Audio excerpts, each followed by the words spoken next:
Welcome back, everyone, to another reaction series. Well, the people have spoken overwhelmingly on Patreon and what they wanted to see by something like a 3-1 margin over any other choice was Kings and Generals series on Caesar in Gaul. So we're going to start into it today. I would say on a scale from 1 to 10, with 1 being who is Caesar, and 10 being my knowledge of the American Civil War, for example, I'd put myself at around a 4 or 4.5 when it comes to the life of Julius Caesar and what he did in Gaul. I know some of what went on. I know that Gaul was where he really made a name for himself. I know a lot about what he did going up against Vercingetorix and people like that. But I'm here to learn, just like the rest of you are, and I know that some of you watching this are experts in this field, and you know way more about Rome and about this time and place than I do, so I am looking forward to hearing your feedback, your observations, your comments in the section below. Also want to let you know, if you are a patron or considering being one, we have now updated all of the patron rewards with the new Vlogging Through History merch. So whether it's the stickers, the mug, the long sleeve t-shirt, or the hoodies that are available at different levels of patron, those are now all with our new Vlogging Through History logo, and we'll try to update those every so often so those that are longtime patrons can continue to receive new rewards. So thank you to all of you who support this channel and make all of the time that I put into this worth it. I'm going to be going to Boston and Maine next week, so you'll be hearing more about that and be planning on seeing some on-location videos from our family vacation to Boston and to Maine. Let's dive into Kings and Generals. There's a link in the description below that will take you to the original content. This video is like an hour and a half long, so we'll take it in chunks. Here we go. The Gauls were one of Rome's oldest and most bitter enemies. They had sacked Rome and throughout the centuries fought alongside the Republic's most dangerous adversaries, including Pyrrhus and Hannibal. By the end of the 2nd century BC, southern Gaul was largely subdued. However, there was still tension in northern Gaul, particularly along the Rhine. These tensions would ultimately climax in the Gallic Wars, the conflict that would shape the future of Western Europe for centuries to come, giving rise to the Holy Roman Empire and modern-day France. The conflict that would forever etch the name Gaius Julius Caesar in the annals of history. So let's say a couple of things up front about this. First of all, Gaul, if you're looking on a map, if you're thinking, where's Gaul? Gaul is basically modern France. It's G-A-U-A Gaul, or G-A-U-L Gaul, the Gallic Wars. It's, by and large, it's kind of the borders of modern day France. That's the easiest way to describe it. One big misconception that people have about the Gauls and about what we call the barbarians in general, they weren't these mindless hordes. They weren't these basically cavemen going up against the might and the skill and technology of the Roman Empire. Some of these Gallic tribes were every bit as complex in terms of their government and the way they did things as Rome was. And you have the same kinds of things like triumvirates, for example, where you have multiple men helping to lead. You have the same kind of fights for power that happened in Rome. Anything you could say about Rome as far as how things operate, a lot of that you could say about the Gauls as well. Rome had been rocked by almost half a century of civil wars, and the Republic was in decline. Both Marius and Sulla had marched on Rome, highlighting the ineffectiveness of the system for maintaining a large empire, and the fact that the legionaries were more loyal to their generals than to the state. And, you know, that's another interesting thing. They talk about Marius and Sulla marching on Rome. People, when they think of marching an army on Rome, they think of Caesar, right? I mean, they think of what he did when he crosses the Rubicon. And you have that whole thing where here I desecrated, abandoned law and desecrated peace and all that stuff that he says. And then the die is cast when he crosses the Rubicon. He was not the first guy to do that. He was just the most effective at doing it. Following this chaotic period, 3 men had established an unofficial alliance to effectively control the Republic. This was the first triumvirate, consisting of the famous general Pompey the Great, the richest man in Rome, Crassus, and Julius Caesar. Caesar had been consul the year before in 59 BC, but his political campaigning had left him in debt, and made him many enemies in Rome. He needed to make money fast and gain enough military success to keep his political adversaries at bay. When the time came for distributing provinces for Caesar to govern as proconsul, he was able to use his political allies to secure Cisalpine Gaul, Illyricum, and Transalpine Gaul for an unprecedented 5 years. This put Caesar in control of 4 veteran legions, the 7th, 8th, 9th, and 10th, all of whom had fought with Caesar before in Hispania and were loyal to him. They had a total of roughly 22,000 legionaries, plus auxiliaries. Caesar now had the men he needed. All he needed was an excuse for war. So, just like today, when it comes to politics, you have jealousy and backstabbing and competing for position and all that sort of thing. And you've got Pompey the Great, as he's known by this time, Pompey Magnus, was what it would be in Latin. And, he's already won great victories, and he's kind of secured his position. And he is there with Crassus in Rome. And Crassus is kind of the odd man out because you've got these 2 great military leaders who have following and have loyal soldiers, and Crassus doesn't really have that to the degree that Pompey and Caesar do. But Caesar kind of finds himself almost on the outside because he's not in Rome, he's not there in the seat of power. And so what he's doing is the next best thing, which is getting control of provinces that are on the border with these barbarians that need to be put down. And now he's going to pick a fight so he can conquer territory and come back to Rome, the great hero, kind of like Pompey has been. Fortunately for Caesar, a Celtic tribe, the Helvetii, was planning a migration into Gaul in 58 BC. Their leader, Orectorix, had formed a confederation with a number of neighbouring tribes, the Tulingi, Latubrigi, Rauraki, and Boii, and now they numbered 368,000 men, women, and children. So Caesar's got 22,000 legionnaires, and he's going up against the Helvetii, which is basically modern-day Switzerland, that kind of area. And they've got 300,000, of which you got to figure there's at least 10% are going to be warriors. So he's going to be going up against substantially more men than what he's got. And they actually had Orectorix was one of these triumvirates, in one of these triumvirates himself, that was kind of competing for power. And there's a lot of parallels actually between what he's dealing with and what Caesar's dealing with.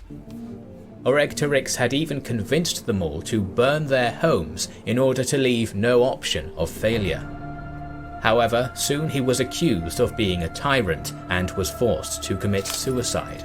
There's actually some debate about that from what I've read about whether he really committed suicide or wasn't really forced to, or he chose to commit suicide because he was going to be sentenced to be burned alive, and so suicide was like the better option in that case.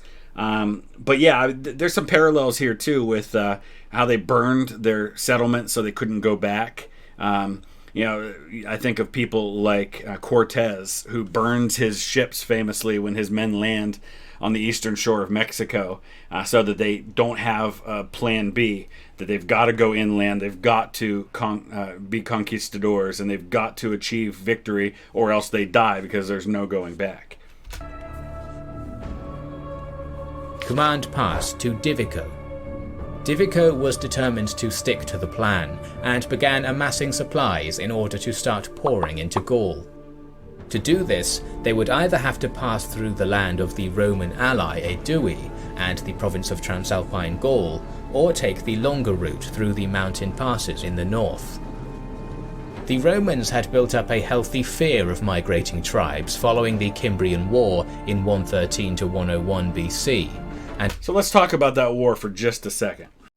So here's the Cimbrian War that he was making reference to. And you can see the migrating tribes who come all the way down from Jutland up in northern Denmark, modern-day Denmark. And you can see that over this 12 years, the Romans lose 110,000 Roman soldiers killed. That's a lot. And of course, all the Cimbri leaders were killed or captured, and they suffered even greater casualties. 350,000 killed, 150,000 enslaved. But it was devastating for the Romans to have this happen, especially early on. But eventually things get turned around. But this is in recent memory. I mean, you're talking, what, 60 years or so before the Gallic Wars. So that's the time frame between, for us today, and the early stages of the Vietnam War. So it was very recent memory for them. And so Caesar, hearing of this, was only too willing to come to the rescue of the Aedui. He took the only available legion in the area and force-marched them up to Geneva, destroying the bridge on the Rhone that provided access into Transalpine Gaul. The Helvetii appealed to Caesar, asking for military access through Roman lands and promising they would not attack. Caesar played for time, pretending to consider this offer for almost 15 days. Using this time, his legion was able to construct a fortified embankment almost 5 meters high, stretching 20 miles along the riverbank. And one of the things that we'll find is that throughout these wars, Caesar makes heavy use of fortifications, especially walls and things like that. This is something that he did regularly. It wasn't a bunch of, fighting in open terrain. Caesar took every advantage he could to give himself the best chance to win. With the legion manning the embankment and now in a stronger position, Caesar denied the Helvetii access and refused to allow them to cross. Some of the Helvetii ignored this and attempted to cross nonetheless in small boats, but were prevented from doing so by the legionaries throwing javelins and shooting arrows into them. With the southern route thus blocked, the Helvetii decided to take the longer northern route through the mountains into Gaul. So this is a nightmare scenario for the Helvetii because they've burned everything. They can't go back. And they probably weren't expecting Caesar to come along with the Romans and deny them passage. They were trying to migrate into Gaul. So where are they going to go now? What are they going to do? They're probably going to run short on time. This was all probably planned out because you got to think about harvests and food sources and all of these sorts of things. Now they're going to start to get desperate, and desperate people, come to desperate measures. Leaving his top lieutenant, Labienus, in command, Caesar returned to Italy to levy a further 2 legions and to pull the other 3 veteran legions out of their winter quarters in Aquileia, bringing his total to approximately 33,000 legionaries plus auxiliaries. Despite Labienus being in a strong position to easily block the mountain pass, the Helvetii managed to push into Gallic territories and began ravaging the land. The Gauls pleaded with Caesar to intervene and chase the Helvetii out, and Caesar, yet again, was only too willing to help. So here they are. They've made it. They're going to get into Gaul just fine. Caesar's not up there. And now the Gauls actually appeal to Caesar and say, come deal with these people. So now he's going to come hunt them down. Marching his legions into the Gallic territories. The decision of Labienus to not hold the Helvetii in the mountains was likely an order received from Caesar. The Celts were now in open terrain, which better suited the Roman legions, and their pillaging of Gaul gave Caesar an excuse to intervene.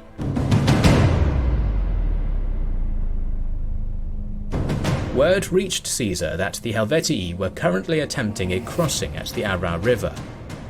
They had been crossing in 4 large groups, using many rafts and boats, but due to the size of the horde and their lack of organization, the crossing had already taken them days, and one group was still yet to cross. Let's just take a moment and just really appreciate how much detail we have about these events that happened 2,000 years ago. In large part because Caesar himself made sure that this stuff got written down, probably so that he could tell his story, it's just great that after all this time we've got so much information. And of course, kings and generals, they just do such a great job of presenting that information to you so that you can really visualize it and understand it. Caesar took his legions and swiftly marched to the river. Quickly forming his legions into battle formation, Caesar fell upon the Celts waiting to cross. Caught unaware, unprepared, and encumbered by their baggage, the Helvetii did not even have enough time to form a proper battle line. The fighting was over quickly, with the whole stranded group being killed or fleeing into the nearby woods, whilst the other 3 groups could do nothing but watch helplessly from the other side of the river. The main Helvetii force began to move on, and not wanting to lose the initiative, Caesar quickly built a bridge across the river and moved all of his 6 legions across. So one of the things that you'll notice is that sometimes he calls them Helvetii, sometimes he refers to them as Celts. And so it's important for us to kind of talk about that. And you can see this map here, a map of Gaul during this time frame. And you can see the different regions that you have. All of this, of course, would be Gaul. But the Celtica is this kind of main area here. And the Helvetii are right here. They are a Celtic tribe, but there are many Celtic tribes during this time. You got the Picts over here, and you can kind of see the map, the different groups that are all over the place. But just letting you know, Helvetii are a smaller group of the larger group of Celts that he's referring to. The crossing that had taken the Celts 20 days had taken the Romans just 1. Caesar began tailing the Helvetii, waiting for the right time to strike.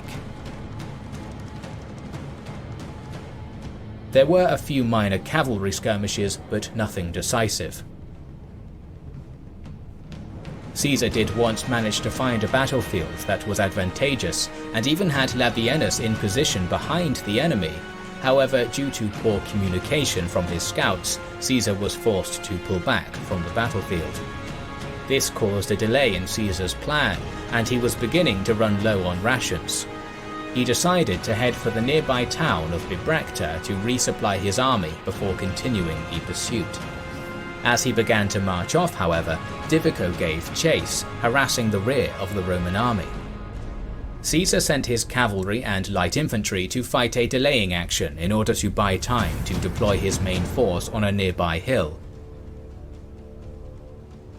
The 4 veteran legions formed 3 lines at the front, with the 2 newly levied legions along with the auxiliaries positioned further up the hill. These men were not tested in battle, and so were not expected to do any of the fighting.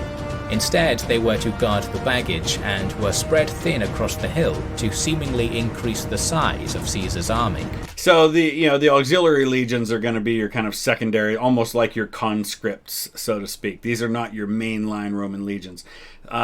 Comparable, think of the American Revolution, the difference between your continental line and your local militia that you have. The Continental Line were the ones that were going to carry the battle for you. The militia might be expected to get off a shot or two and then probably would run. The Helvetii, numbering somewhere between 60 to 90,000 warriors, had successfully fought off the Roman cavalry and light infantry, forcing them to retreat. Now they had formed their infantry into a tightly packed shield wall and advanced on the Romans. The front 2 lines of legionaries opened the battle with a volley of javelins. These hampered the Helvetii by becoming stuck in their shields, forcing them to drop them and break into a looser formation. So the javelin, the Roman javelin, is an important weapon throughout Rome's history. And in this case, while they're not necessarily causing too much damage to the line, to the men with these things, they're forcing them to break up their shield wall because they're throwing these javelins, and the javelins are designed in such a way that they can really pierce these shields. And now they can't get the javelins out of the shields, and so they've got to toss them aside, and so now they have to break up their shield wall, and the whole basis of their strategy and their formation has been thrown out of whack. With the shield wall in disarray, the Roman front lines charged into melee. The fighting was intense and tough, but the Romans' discipline and experience gave them the edge. Slowly they began to get the upper hand, with the Helvetii being forced back to a nearby mountain. However, as the Romans pressed up the mountain, a portion of the Helvetii allies, composed of Boii and Tulingi, roughly 15,000 warriors, entered the battle. These men had been acting as a rearguard, protecting the camp, and now they fell on the Roman flank, threatening to encircle them. Gonna need the auxiliaries. The Helvetii, bolstered by the arrival of their allies, began pushing back with renewed vigour. With the 2 front lines of legionaries already engaging the Helvetii on the mountain, Caesar committed his final line of veterans, which had been acting as a reserve. After hours of hard fighting, the Helvetii on the mountain were eventually broken and forced from the battle. However, the Boii and Tilingi fell back to the camp to make a last stand. Using their baggage wagons, they formed a makeshift rampart and continued the fight, hurling missiles down into the Roman ranks. This is where the fighting was the most difficult, as the Boii were famed warriors and fought desperately. Finally, after fighting long into the night, the third line was able to break into the camp. Could you imagine how exhausted these people must be? This isn't hiding behind a tree or in a trench shooting at each other and reloading and shooting again from a distance, which would have been exhausting in and of itself. This is hand-to-hand combat. This is close range fighting for hours and hours and hours. I can't imagine how you'd have the strength to go on fighting like this. Ending the battle. The battle had lasted almost 12 hours. Caesar had lost perhaps 5,000 men, whilst the Helvetii had lost around 40 to 60,000. Wow. Of the 368,000 people who began the migration, only 130,000 were now left. 8-to-1 casualties. I mean, geez. So, I mean, that tells you a lot about the situation that these barbarian tribes, as we call them, were up against with the Romans. The Romans did have, strong tactics, strong weapons, strong training, and that was able to overcome much, much larger forces that they faced from time to time. So we've only actually gotten through about 11 minutes of the video so far. So let's go a little bit further into this before we stop for the day. Caesar, with no cavalry to speak of, was not able to give chase immediately, and gave his men 3 days in order to recover from the battle before starting the pursuit.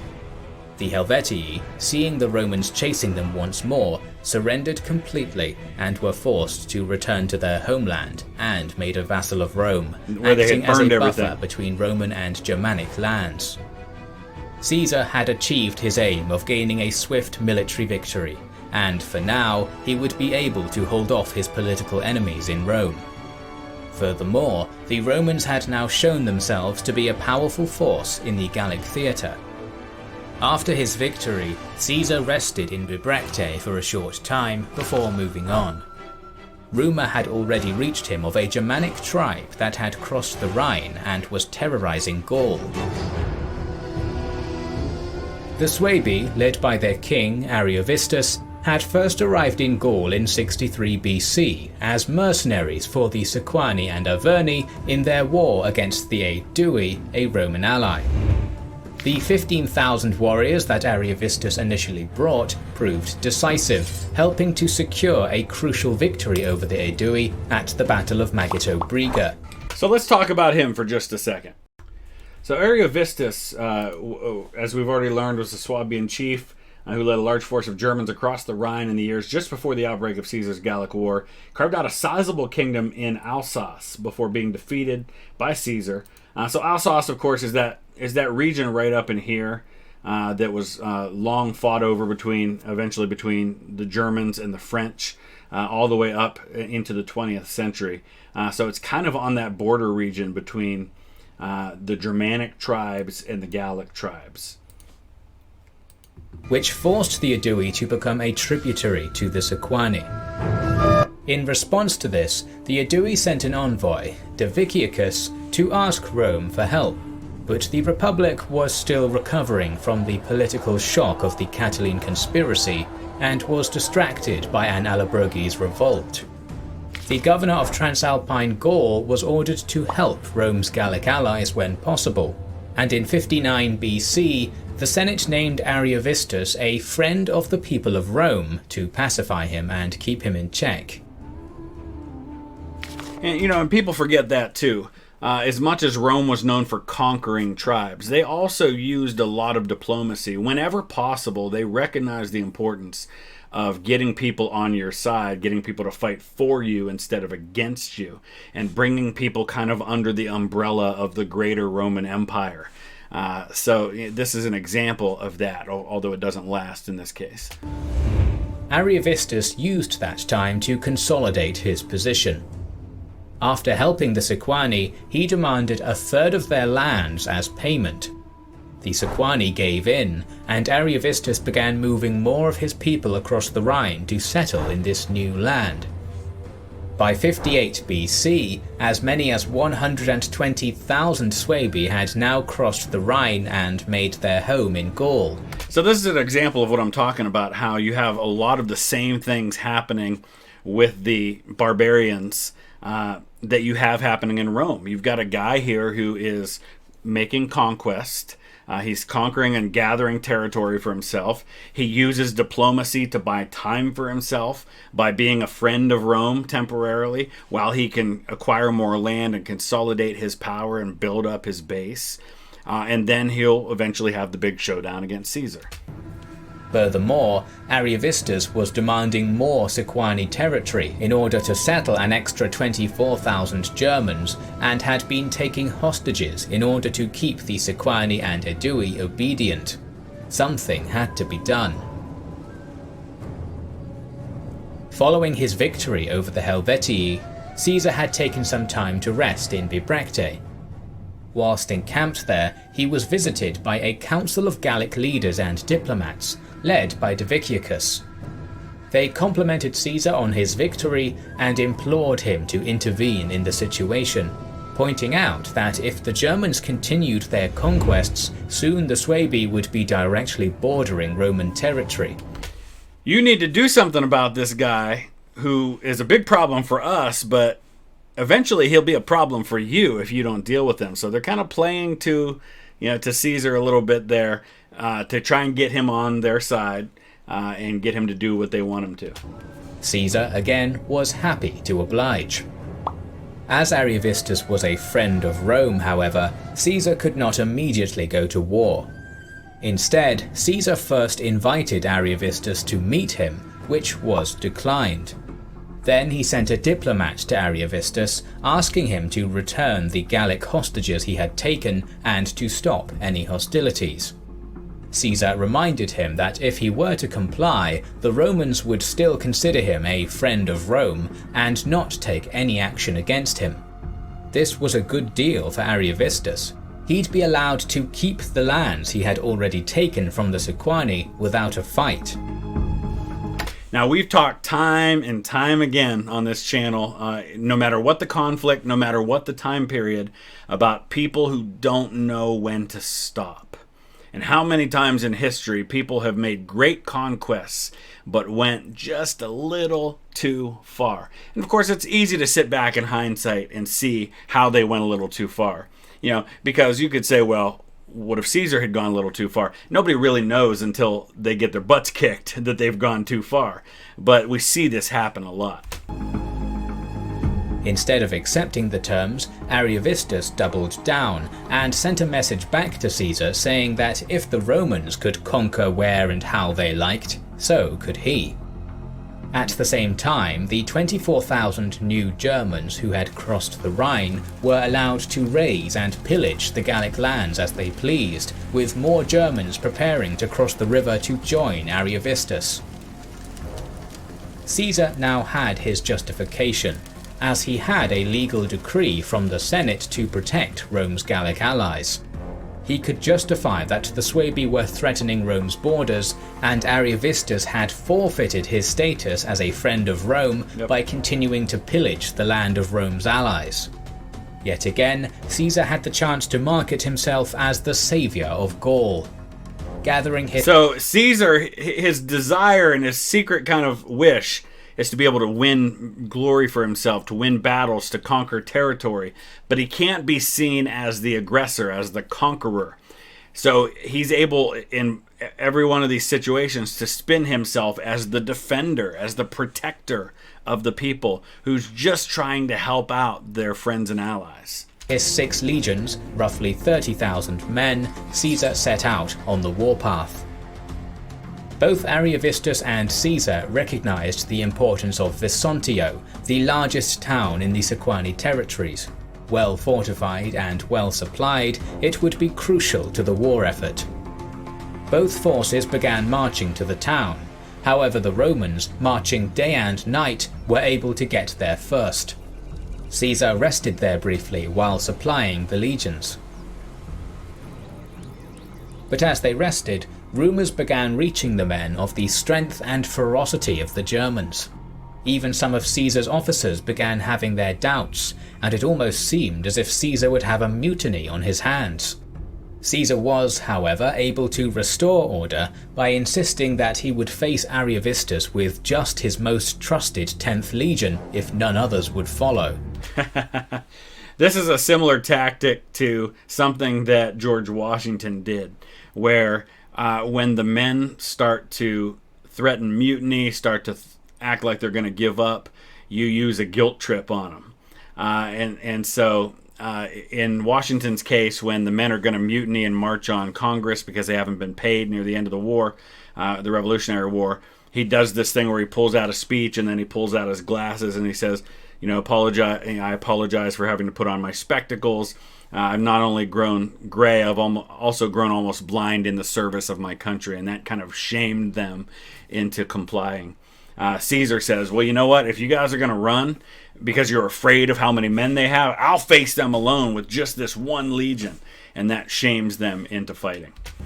This inspired a fanatical loyalty in the 10th Legion, whilst the others, motivated by shame at being thought of as cowards, rallied, and the legions began to march out to meet the Suebi.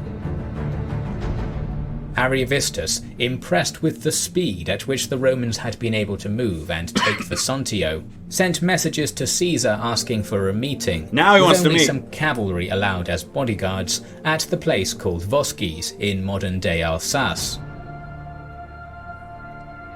Caesar agreed, but the meeting did not go well. I always thought, I'm totally capable of being wrong about this, I always thought that was pronounced Vosges. Is it Vosges? Somebody help me out who lives in that region. Tell me how it's pronounced. Both generals reiterating their positions. Ariovistus even went so far as to say that if he were to kill Caesar, there would be many in Rome that would be grateful, showing that he knew what the political situation in Rome was. These weren't barbarians, like I said. These are smart people who had complex thought and tactics and abilities and similar things going on in terms of politics. He understood Rome. Negotiations broke down after this, and the cavalry on both sides had a minor skirmish before retreating back to their respective camps. A few days later, Ariovistus asked for another meeting. Caesar, sensing a trap, sent his translators.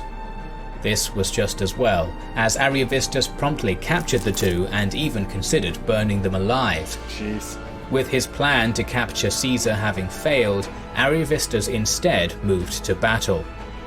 His army was composed of 6,000 cavalry, 16,000 light infantry, and the rest heavier infantry, for a total of around 30 to 40,000 men. Taking Caesar by surprise, Ariovistus marched his force quickly behind Caesar's position and set up camp, cutting off the Romans from their supply lines. I have a feeling after we're done with this series, I'm going to be wanting to play some of the Total War Rome Remastered on my gaming channel, which if you haven't seen my gaming channel, there's a link in the description that'll take you over there. Right now we're doing a series on Grand Tactician the Civil War and one on Crusader Kings 3, but been wanting to get back into some Total War. Maybe Rome's the one we're going to do. For 5 days, Caesar drew out his army in battle formation, willing to give battle, but Ariovistus was content to wait and strangle Caesar's supply line, only engaging in cavalry skirmishes. The Suebi cavalry fought in a unique fashion. For every horseman, there was an infantryman mixed into their formation. These men were lightly armed in order to keep up with the cavalry, and together provided a flexible and difficult force to handle, and the Roman cavalry got the worse of the fighting. Caesar, knowing that he would have to do something to break the stalemate, or else risk being starved out, formed his legions into 3 lines.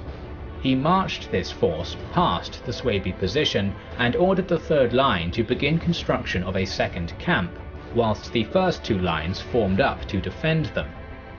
Ariovistus sent all of his light infantry and cavalry to harass the legionaries, but seemed reluctant to commit his entire force, and so they were easily held off by the Romans.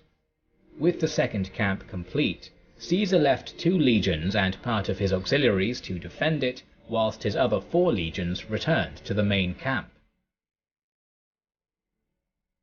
Realizing that Caesar would now be able to use this second camp to reconnect with his supply line, Ariovistus sent part of his army to attack this second camp.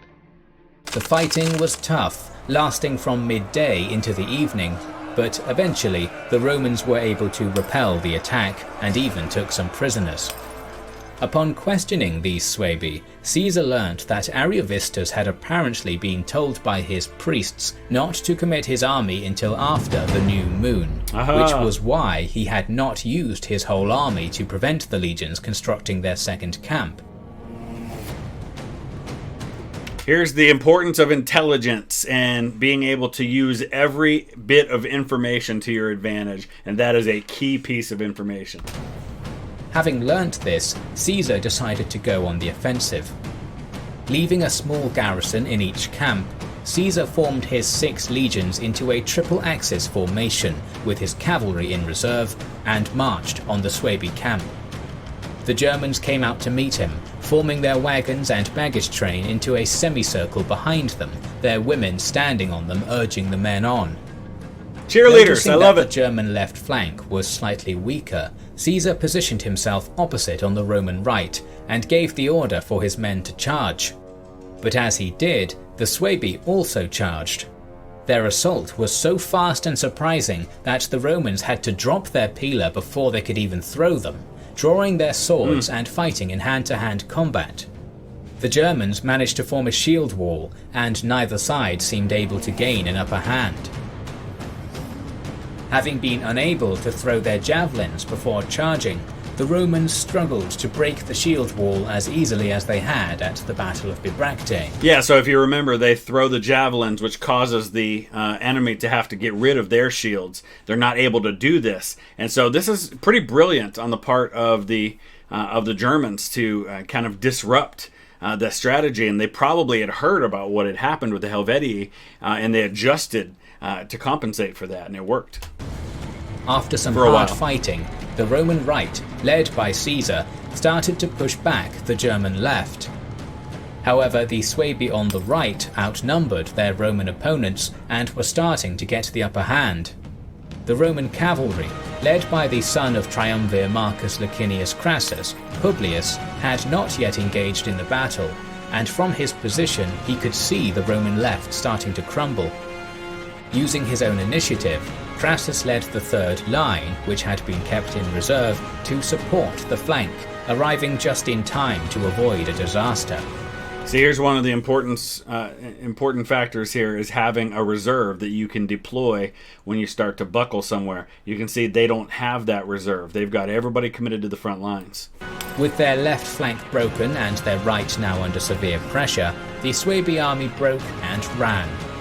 It is not known how many people died in this battle, but the Germans attempting to retreat through their wagons were said to have been packed so tightly that the dead could not even fall over. Let's take a look and see what history tells us the numbers were from this battle.